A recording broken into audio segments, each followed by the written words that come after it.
The stories of Mahabharata, retold by Sudipta Bhaumik.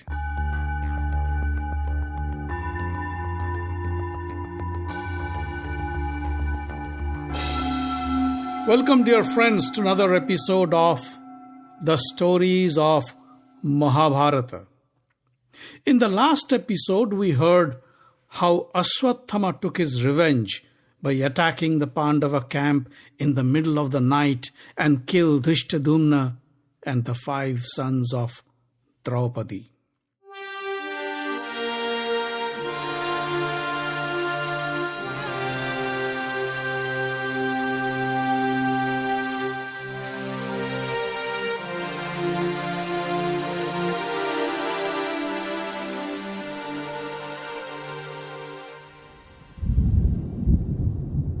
When the blind king Dhritarashtra heard about the death of his favorite son Duryodhan, he fell from his throne and fainted. His attendants took him to his bedroom and sprinkled water on his face to revive him.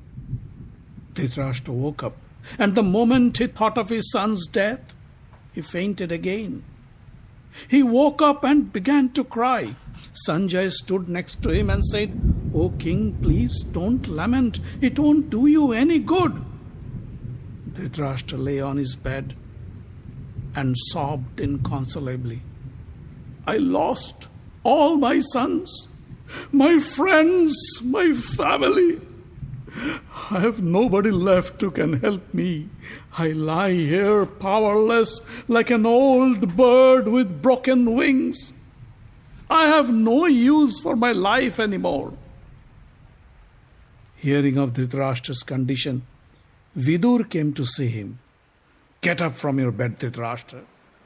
Death is the final destiny for all mortal beings. You may cry as much as you want, but your sons are not going to come back. So stop crying and get back to the business at hand." The great sage Vyasa came to console his son. "Try to get hold on yourself, my son. If you keep lamenting like this, Yudhishthir might kill himself in shame and sorrow. I advise you to overcome your grief and welcome Yudhishthir to Hastinapur and accept him as the king. He is kind and he will treat you with respect." The next morning, Dhritarashtra left for Kurukshetra along with Gandhari, Kunti, and the other Kuru widows. Thousands of others followed. On the way, they met Kripacharya and Kritavarma and heard about the news of the death of Drishtadumna and the 5 sons of Draupadi. When Dhritarashtra arrived in the Kaurava camp, Yudhishthir, along with his brothers Draupadi and Krishna, came to visit. Yudhishthir and his brothers bowed to Dhritarashtra to touch his feet. Reluctantly, Dhritarashtra embraced Yudhishthir and looked around. "Where is Bhim? I am eager to meet him," said the blind king as he groped around in the darkness. Bhim stepped forward, but Krishna stopped him and gestured him to step aside. He then pushed a life-sized iron statue of Bhim towards the blind king. Duryodhan used to practice his mace fighting skills on this statue. Dhritarashtra put his arms around the statue in a tight embrace, and the Pandavas watched in awe how the old man crushed the iron Bhim with his bare arms, powered by his hatred and rage.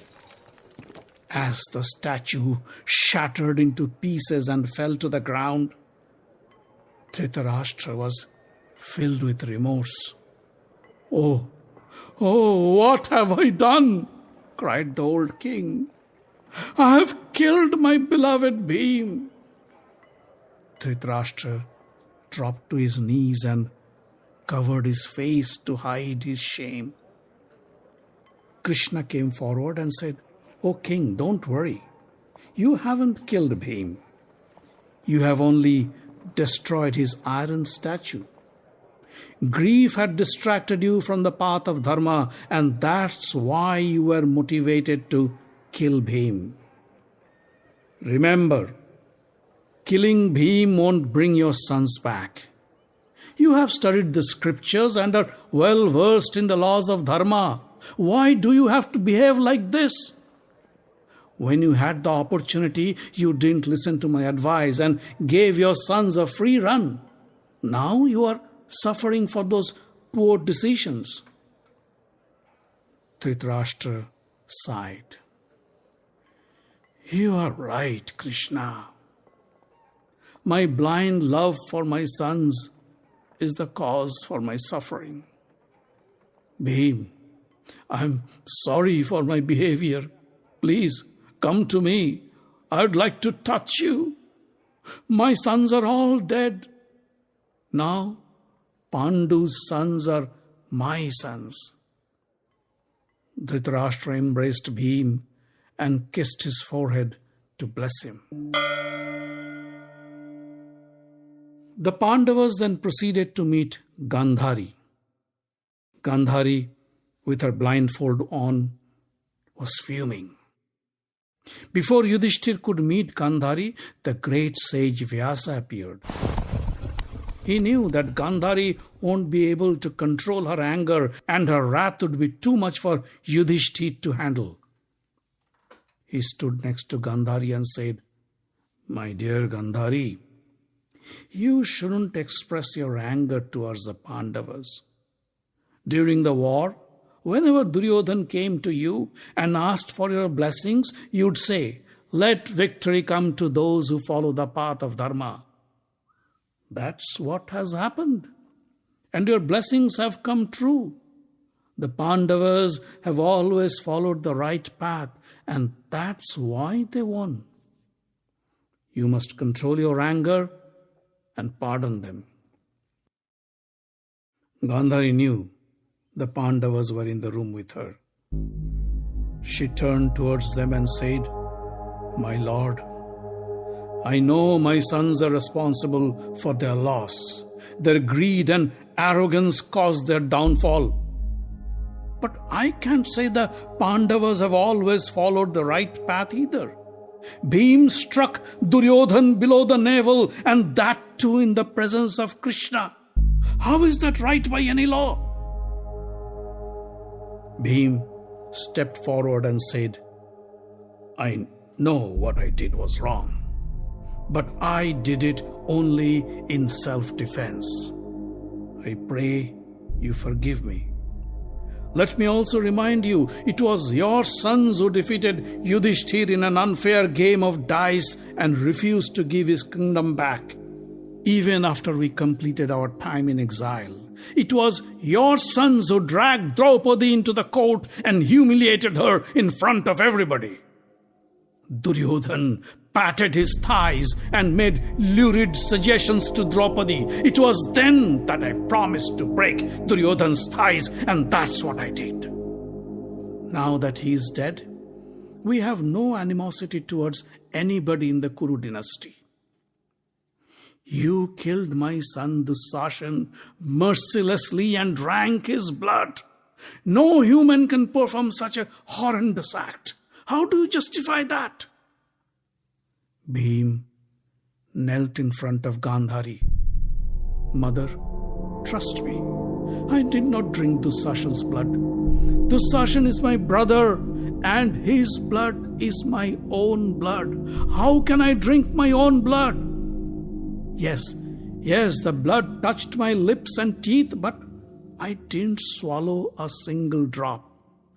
I killed Dusashan to keep my promise that I had made when he dragged Draupadi by her hair to the court. Mother, your sons have done terrible things to us and caused us irreparable harm. You never stopped them. You cannot blame us now. Gandhari sighed. Couldn't you have left one of my sons to survive and serve us during our final days? Bhim stayed quiet.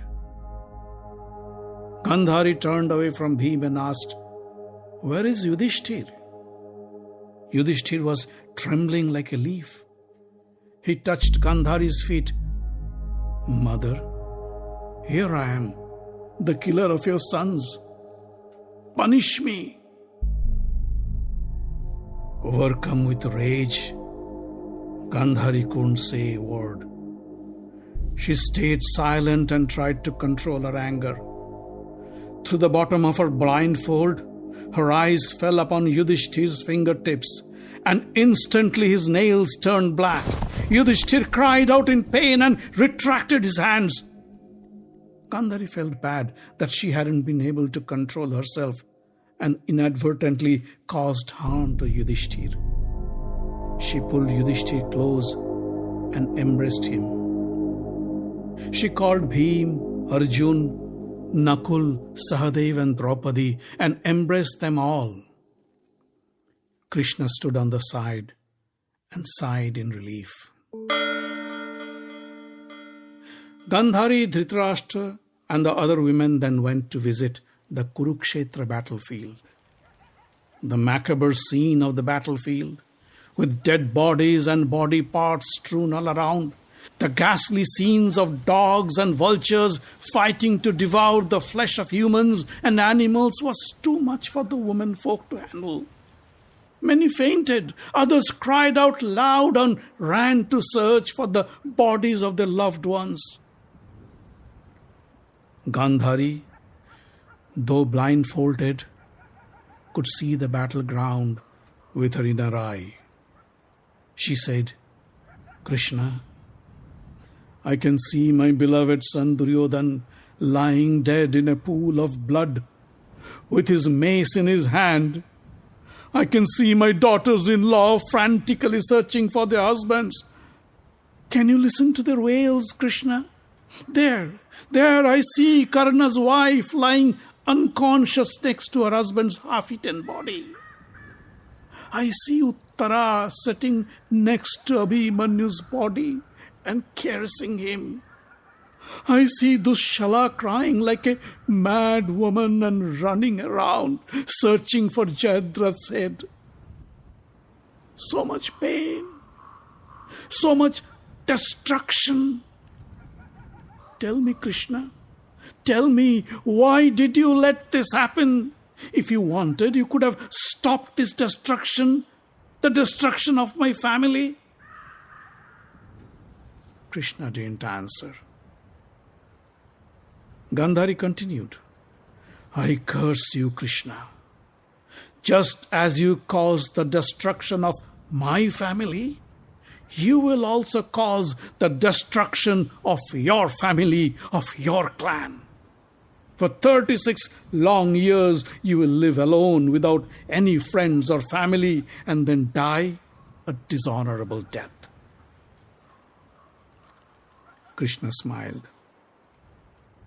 "O Queen, I know my fate. What you say is exactly what's going to happen. I will be the destroyer of my clan. The Yadavas and the Vrishnis, nobody else can destroy them. They will destroy themselves." Yudhishthir ordered his men to set up funeral pyres to cremate the dead. Soon, the sky was filled with smoke from the thousands of pyres, along with the sound of the chanting of the priests and the wailing of the women. When the fire subsided, Yudhishthir and his brothers stepped into the river to offer their prayers to the dead. Suddenly, Kunti stepped forward and said, "My sons, wait. Offer your prayers to the man who was killed by Arjun and who was known to the world as Karna, for he was your elder brother. Karna was born of my womb, fathered by the sun god." Yudhishthir and his brothers were dumbfounded. With tears flowing down his eyes, Yudhishthir said, "Why didn't you say this before? The man whom we dreaded the most, Our most powerful enemy was our brother, and you kept this a secret. Why? Mother, this news has pained us more than anything in this war. If we had Karna with us, nothing in this world would have been unachievable, and this war would have never happened. The Pandavas huddled together and cried while offering their prayers to Karna. After completing the last rites for the departed souls, preparation began for the consecration of Yudhishthir to the throne of Hastinapur. The priests performed yagnas and other rituals. Yudhishthir sat on the golden throne with Krishna and Satyaki in front of him. Bhim and Arjun sat on either side. Kunti, Nakul and Sahadev sat on ivory thrones nearby. Priest Dhaumya conducted the fire sacrifice with Yudhishthir and Draupadi.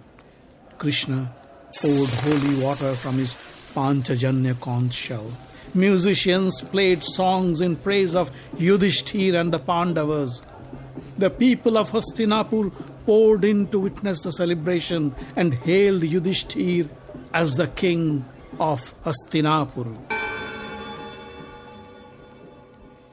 The Pandavas began to rule their kingdom with blessings from their subjects. Yudhishthir appointed Bhim as the crown prince and the next in line to the throne. Arjun was appointed as the minister of defense, Nakul as the chief of the army, and Sahadev as Yudhishthir's personal guard and assistant. Vidur was appointed as the chief advisor, and Sanjay was in charge of finance. The people of Hastinapur were happy to see their favorite king back on the throne. However, Yudhishthir was not happy. A constant feeling of guilt bothered him as he blamed himself for the death of his near and dear ones. No words or scriptures could provide him with any relief from his misery. Yudhishthir went to Krishna for advice. Tell me, Krishna, how can I serve my people with this enormous feeling of guilt inside me? I feel lost and I find no joy in ruling the kingdom. Krishna held his hand and said, Yudhishthir, you have your greatest advisor, your mentor, Pitamaha Bhishma, still alive. You should go to him and ask for his guidance before he leaves us. I am sure he will give you the right advice. The next morning, Yudhishthir left for Kurukshetra to meet Bhishma, who was happy to see Yudhishthir. Yudhishthir paid his respects to the great Kuru patriarch and asked, Grandfather, time and again you have helped us stay on the path of dharma. With your blessings, we have won the war and the throne of Hastinapur. For this, we had to pay a steep price. We lost all our near and dear ones, our friends, our family, and I have lost all interest in ruling the kingdom. Please tell me, how can I motivate myself to serve my people the right way? Bhishma smiled. I don't think I need to tell you anything, as you are well versed in the laws of dharma. But I can see that grief has clouded your judgment, and you can't seem to find your path. I will try to dispel your doubts and maybe help you recover from your malaise. Bhishma then delved into his deep reservoir of experience and enlightened Yudhishthir on the ways of leadership and gave him several tips on how to be a good ruler. Yudhishthir felt much better. He bowed to Bhishma and said, Thank you for your advice. I will try to follow them to the best of my ability. I am happy to be of help. You should now let go of your sorrow and focus on making your people happy and prosperous. Come back to me when the sun begins to travel towards the northern hemisphere and bid me farewell." Yudhishthir mounted his chariot and sped towards Hastinapur to begin a new journey. 58 days after he fell from his chariot, when the sun began to move towards the northern hemisphere, Bhishma decided to leave his mortal body. In the presence of Yudhishthir and his brothers, Kunti, Dhritarashtra, Gandhari, Krishna, Vyasa, and many others, Bhishma bid farewell to everybody and closed his eyes. The priests chanted mantras from the Vedas, and everybody around watched in awe as Bhishma's soul left his body and like a lightning bolt shot up into the sky and disappeared behind the clouds, leaving Bhishma's lifeless body limp on the arrows. With a heavy heart, Yudhishthir and his brothers performed the last rites of their dear grandfather and left Kurukshetra. The Stories of Mahabharata is written, directed and told by Sudipta Bhawmik. Audio engineering, original music and sound design by Avi Ziv. Find us online at facebook.com/Mahabharata podcast. Join the group for updates and news. Subscribe to the podcast using iTunes or any other podcast catcher. On Twitter, we are at Mahabharat Audio.